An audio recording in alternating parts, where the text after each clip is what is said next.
¿Cómo están, amigos? Todos aquellos que les gustan las teorías de conspiración, pues aquí estamos nuevamente en este podcast. Muy contentos de esta segunda temporada.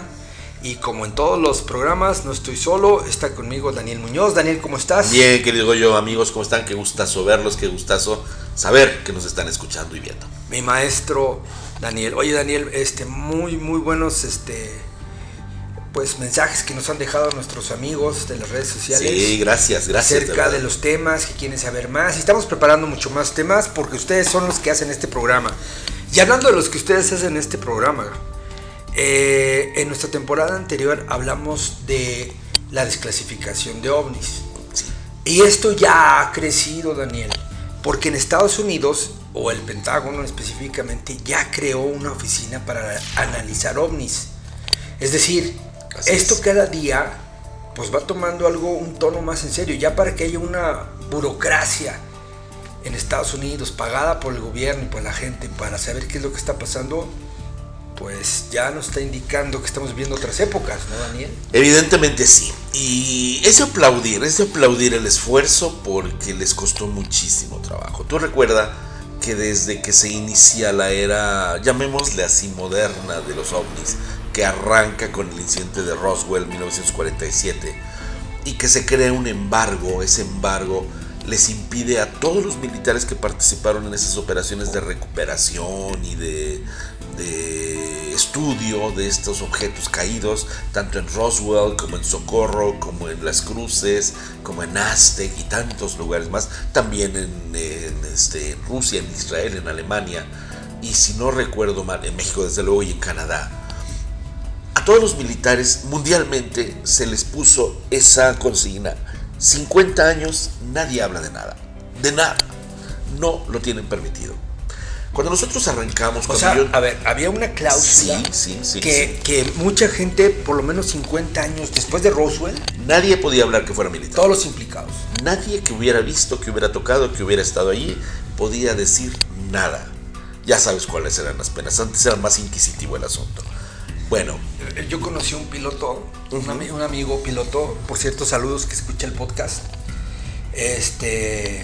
suegro de mi cuñado, y le platiqué, le enseñé el podcast y me dijo: Gregorio, ese es verdad, es piloto comercial. Okay. No podíamos hablar. Sí, es cierto. No podíamos hablar nada si veíamos ovnis, y vaya que vi muchos, porque nos quitaban la licencia. Sí. O sea, no, Gregorio, no. Le dije, ve al podcast que te entrevistamos. No puedo. Por eso no digo su nombre. Bueno, yo sí puedo decir el nombre de algunos. Él ya falleció además, mi queridísimo amigo. Pero sí, varios pilotos comerciales de las aerolíneas más grandes de México y de otros lugares del mundo. Incluso, nos hicimos muy famosos en los 96, 97, 98 por lo que hacíamos en televisión. Y era normal, Goyo, que te decían: señor Muñoz, favor de pasar a la cabina. Y ya pasaba a la cabina y eran los pilotos que venga, mire, te reconocían, sales en televisión. Y dice, mire, venga, y te mostraban en sus teléfonos, que eran muy rudimentarios, o en sus cámaras de video, que las traían en las cabinas, los ovnis que grababan. Y no solo, sino que te contaban historias. Y yo tengo un amigo, y él sí lo puedo decir abiertamente porque lo llevamos a los Estados Unidos ante el Club Nacional de Prensa y lo pusimos para hablar ante el Congreso, que es el queridísimo hermano Enrique Colbeck Vergara, que es, en su momento fue incluso uno de los líderes de los controladores aéreos, que simple y sencillamente veían los tráficos, así les llamaban ellos, los ecos primarios, allí en las pantallas, y eran ecos que no tenían ningún tipo de identificación que el sistema que se llama TICAS te permite tener para evitar precisamente las colisiones entre ellos. Uno de esos pilotos, Raimundo Cervantes Ruano, en su momento, allá en los 90s, fue golpeado por una nave. Y esa nave le pegó en el fuselaje directamente. Era un vuelo de Aeroméxico que venía volando y de regreso a la ciudad. Y inclusive tuvieron que hacer que el avión pasara una vez y otra vez. Y cerraron las operaciones para que aterrizara, hermano, en su avión. Y pues las personas no es que estaban enteradas, el público, los pasajeros, pero sí toda la tripulación. Entonces sí tenían una muy fuerte restricción de hablar. Y claro, cuando podían, lo hablaban con nosotros, con muchos pilotos. Incluso uno de ellos me comentó, ahí sí no digo nombres, pero fue el piloto en jefe del avión del Air Force One mexicano, que nos contaba cómo el presidente, sí lo voy a decir, Zedillo, el presidente Zedillo, hoy de Citigroup, seguramente no me escucha, pero cómo se soltó ¿Quién llorando. sabe, ¿Quién bueno, sabe? ojalá, mi querido amigo, saludos, pero eso que se quedó llorando del dolor, del miedo, de ver que eso estaba a punto de impactarlos en un viaje de Oaxaca a México, eso jamás se me va a olvidar como me lo contó el piloto. Y me decía, pero lo teníamos, y nos lo tenemos que callar. Así los militares norteamericanos.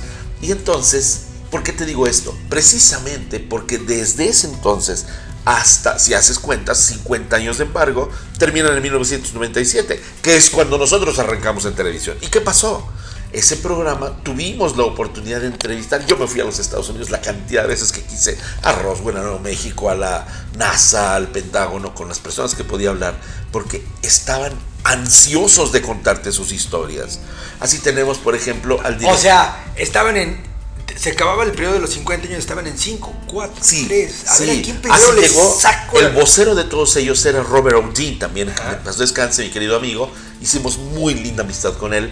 Él era nada más el director de inteligencia de 4 guerras allá en Europa. Él trabajaba en la OTAN, se llamaba SHAPE, en una oficina que se llamaba CHOC. Y él llegó a tener un clearance, un pase, una autorización, llamémosla así, que se llamaba Cosmic Top Secret. Y a él le tocó tener un estudio que se llamaba Assessment, valoración. En ese estudio se estudiaba perfectamente, se analizaba que estábamos ya en contacto con por lo menos 4 razas, que eran como nosotros, una de ellas. Que esas 4 razas no eran para nada malignas, eran benévolas hacia el hombre, que vivían entre nosotros, pero lo que más les preocupaba a los militares era que eran idénticos a nosotros. Imagínate tú. Esto me lo dijo Bob Dean. Después llega Wendell Stevens con la más grande colección que existen de fotografías de ovnis, la cual me entregó, me hizo el favor de heredármela. Espérame, y eran idénticos a nosotros, inclusive físicamente, pero inclusive intelectualmente. Eran más avanzados que nosotros, evidentemente. Mira, Gullo, yo te puedo hablar en este minuto de la Ciudad de México, donde viven algunos extraterrestres que llevan años siendo profesores de primaria. Años. Y los niños los ven como lo más normal del mundo, jamás envejecen. Y tú les ves la piel, hazte de cuenta que estás viendo la piel de un bebé. El pelo. ¿Cómo los descubriste? Me lo dijeron ellos. Y conozco otros contactados que me los refirieron y dije, ¿y por qué no hace público eso? Porque no es necesario que lo hagan, porque no se van a exhibir. Ellos mismos lo dicen, nosotros no somos payasos de circo, somos profesores de escuela, estamos ayudándoles a los niños a crecer. Y cuando yo hice mis trabajos, cuando estuve del 91 aproximadamente al 96 que estuve haciendo todo esto, empecé a trabajar con estos famosos niños índigo, que es un tema maravilloso que deberíamos tocar. Ah, sí, y ya habíamos quedado. Sí, toqué muchos corazones con ese tema y pudimos iniciar muchas academias, no solamente para ellos, sino para capacitar a los papás, a los profesores y a los terapeutas, para poder, pues, entenderlos. Hoy ya son adultos los índigo, muchos, siguen naciendo desde luego, pero en ese entonces ellos ya entendían esta realidad extraterrestre y mira qué curioso, tenían que ver en mucho con lo que hoy los militares están hablando abiertamente, una mentalidad que tenga más hacia el espacio, más hacia adentro y menos hacia la tierra. Pero fíjate qué cosa tan interesante, no estoy hablando de los militares que querían hablar como los militares que dicen dispare usted, fuego, no, eran los estrategas militares, los altos mandos, las altas autoridades. Por eso, el que hoy abran una oficina con esto, para empezar, no me extraña porque ya están los índigo allí. O sea, estos chicos que fueron preparados y que nacieron para esto están tomando posiciones de poder. Eran preparados para esto. Los índigo son seres humanos con cierta capacidad, con una genética para diferente, que en algún momento nos ayudaran a despertar, sí, y tener contacto con gente, sí, extraterrestre. Te lo digo de una forma muy rápida. Los niños índigo empiezan a nacer masivamente porque nacieron desde mucho tiempo atrás. Así les llamábamos niños prodigio inclusive. Pero estos índigo ya cuando llegan masivamente empiezan aproximadamente por ahí de los años 90, 92, 93, 94, paralelamente con el fenómeno de las abducciones, los secuestros por extraterrestres. Te llevan a la chica y después llega embarazada y nace un bebé. Esos son los índigo y lo hicieron por muchísimas formas. Ni siquiera se enteraban las personas que tenían esto. Estos chicos a lo que vienen es a romper el rompecabezas mal armado de nuestra sociedad decadente. Después de ellos llegan los niños cristal, que son los que traen el nuevo programa, el nuevo rompecabezas, que son los que están ahora siendo más digitales, menos movidos por un teléfono, pero sí con una creatividad increíble y además son maravillosamente conciliadores. ¿De qué año habrán nacido? Estamos hablando de chiquitines que ya llegaron masivamente, porque esos no solamente nacen de la Unión de los Índigos, aproximadamente desde el año 2010. O sea, son hijos de los índigos. Son hijos de los índigos.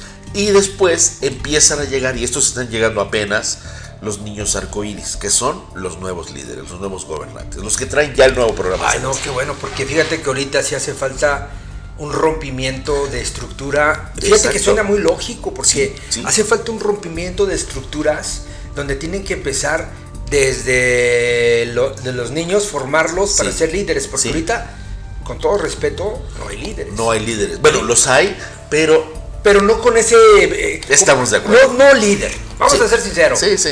Lo que se dice líder. Y los No hay. que son líderes y que fueron formados, que hoy ya son adultos, son los que están Mira, empezando a tomar el control. Esta señora que abrió del Pentágono obviamente recibe órdenes. Los que le dijeron hazlo son los índigos que están trabajando. Así que es el resultado lógico, es a lo que quiero llegar, amigos que nos están viendo, escuchando, de todo un proceso de siembra de conciencias en la que los mismos militares, porque fuera de los militares que tienen muchísimos recursos y mucho interés por conocer esta realidad de los extraterrestres, obviamente están los religiosos, que son los que financian todo. Ya hablaremos de ellos en otro momento. Pero fuera de ellos, estos militares, muchos le dedicaron sus vidas completas. Tuve amigos, por ejemplo, uno que se llama Guy Kirkwood Cornwell, que todos lo conocimos en el medio ufológico como Mel Noel. Tuve la oportunidad de encontrarlo allá en Nevada. Hicimos una entrevista. Es muy interesante lo que te platica, porque él dice, yo fui entrenado como piloto de guerra, como un piloto de combate, y tenía su B-52 en ese entonces, y dice, pero después me pasaron a otra... O sea, 2052 son de la Segunda Guerra Mundial. Sí, ya de haber fallecido. Aviones seguramente en el batalla 90. de la Segunda Guerra Mundial. Sí, yo tengo las entrevistas con él. Y sí, es un hombre muy mayor.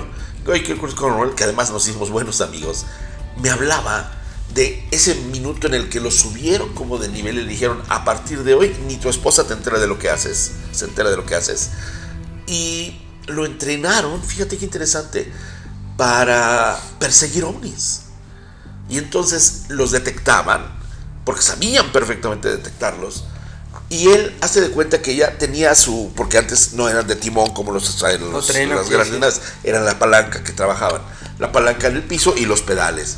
Entonces él pues con los pedales movía de aquí, de este lado, y con la palanca hacia arriba, hacia abajo. Pero en la palanca tenían la botonera de las armas. Entonces, ¿sabes lo que hacía? Con una palanca secundaria, enfocaban, así como cuando dices target y ya está el ti, que eso es tan moderno. Ellos no lo tenían esto, pero todo era visual. Y cuando ya lo tenían, disparaban. ¿Y qué crees que pasaba? En lugar de disparar, cientos de kilómetros, así, cámara fotográfica, y videos no había entonces, películas, y bajaban, y todo eso lo llevaban a Washington. ¿Sabes cuántas veces pudieron captar las naves tan cerca como estamos, tal vez tú y yo, en términos de vuelo, tal vez menos de 1 kilómetro? N cantidad de veces. Ah, ¿sí? N. Yo tengo documentos de esos que se filtraron, son clarísimos, Goyo, clarísimos. En Rusia tuvimos la oportunidad de conocer a este hombre que era el líder de la misión Salyut 6. Estuvo allí en el espacio mucho tiempo en su cápsula, así como ahora está en la Estación Espacial Internacional mi amigo Sergei Krikalev, que es el récord mundial de permanencia. Kovalyonok, ya me quedé, se llamaba Vladimir Kovalyonok. Y Kovalyonok contaba como él, estando allí en la soledad del espacio, pues se quedaba viendo, y de repente una nave vino, una cosa luminosa, hice como una especie de amiba de luz, y se comunicó conmigo a través de la computadora de vuelo, con números y todo, y estábamos en la comunicación. Ya no me sentía solo, te lo dice alguien que tiene un montonazo de barras aquí, está en las cámaras, contándonoslo. ¿Qué te dice esto, Goyo? Que esas personas vivieron algo para lo que no estaban preparados. Y hoy sí estamos preparados para poder entender que hay seres más allá del universo. Antes daba miedo, les llamábamos los marcianos. Hoy hay sopa de aliens. Pero es lo que platicábamos en algunos de los capítulos de la temporada pasada, donde de alguna manera gente ya sabe que vamos a tener tarde que temprano contacto. Y a través del cine y a través de la música y a través nos han ido preparando. Así es, paso a paso. Para que el día que nosotros tengamos un contacto de tercer o cuarto tipo, tal vez no sea tan impresionante para la humanidad. Porque debe de ser muy impresionante conocer a un ser que no es de nosotros. A mí que me ha tocado verlos, te lo aseguro que es más allá de lo que puedes siquiera imaginar. O sea, es que, tanta ¿qué te puede venir? Bueno, tú ya has tenido contacto, pero... Te quedas en blanco. ¿Qué piensas? O sea, ¿piensas inclusive que Dios tiene que ver con eso? O sea, ¿que ahí está metido Dios? Sí, yo lo pensé. Mira, cuando me pasó la primera vez, me quedé, dirían los chicos de hoy, antes decíamos marcando ocupado, ya evolucionaron hasta los dichos, ahora te dicen, te quedaste sin wifi. Sí, me quedé sin wifi. Me quedé así como... No piensas nada, te hincas. Bueno, yo les voy a platicar una experiencia al público que nos escucha de algo que tú me enseñaste. Cuando Daniel y yo estábamos preparando toda esta idea que traemos en mente de este tipo de cosas que estamos haciendo, un día tú te sinceraste conmigo y me dijiste, te quiero decir algo, yo soy un contactado. Y de hecho mucha gente me preguntó, ¿de veras Daniel es muy contactado? En serio es un contactado, pero él en algún momento, ya lo revelamos en el podcast, y en algún momento va a revelar pues, sus secretos, y él, cada quien.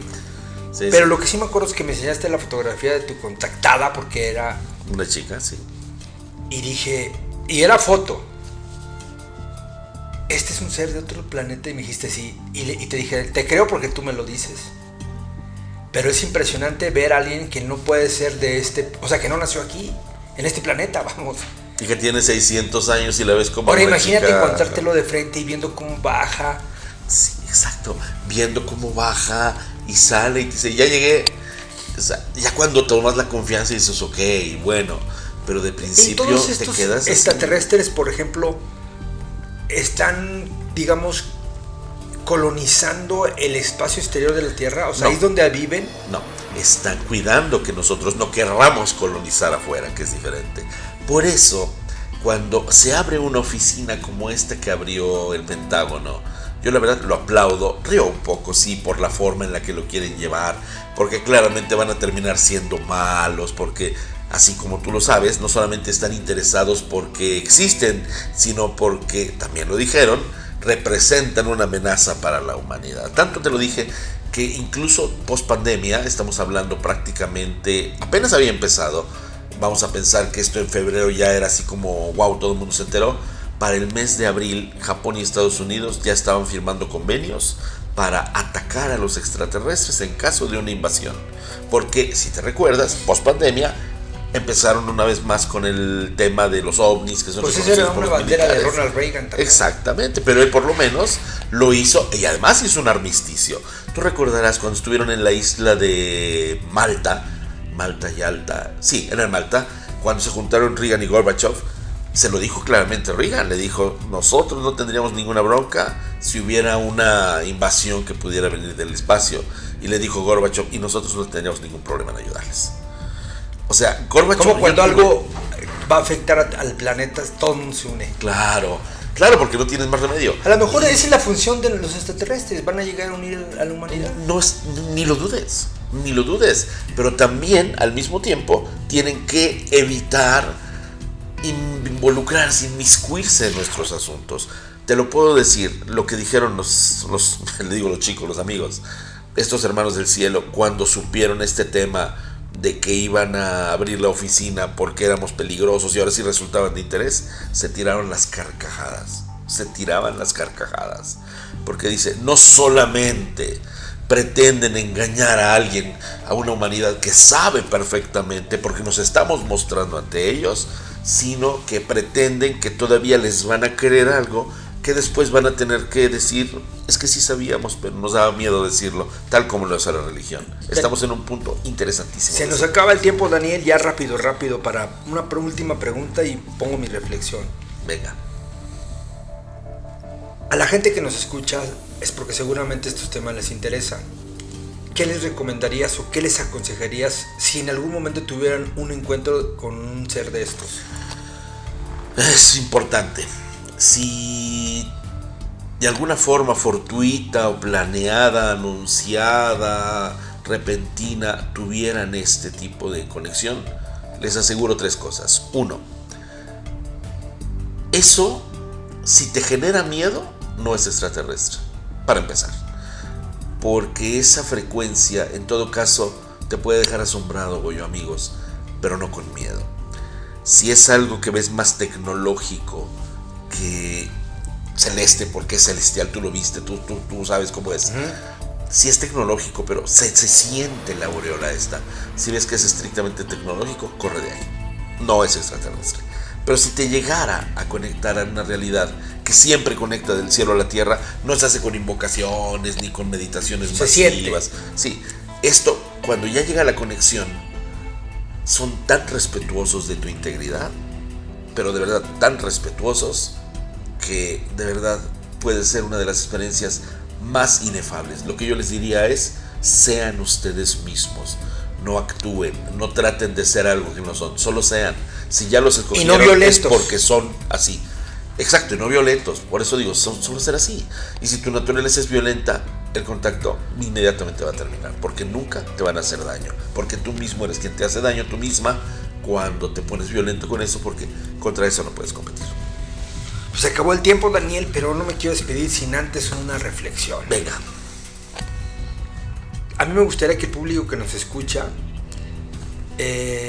reflexione y analice que estos ya no son los tiempos de antes. Ya no son los tiempos de los marcianos, no. Que estén pendientes y que estén atentos, porque si algún día les toca ver que seguramente ya están entre nosotros, sin duda, que ya lo empiecen a ver como algo natural. ¿Por qué? Porque por lo que yo veo, para allá vamos. Así que preparémonos, por lo menos mentalmente. Daniel, pues otro programa más. Muchísimas gracias. A ti, querido Goyo, por tu apertura. A ti, por tu apertura. Y pues nos vemos en el siguiente capítulo. Y esto fue Conspiración. Nos vemos la próxima.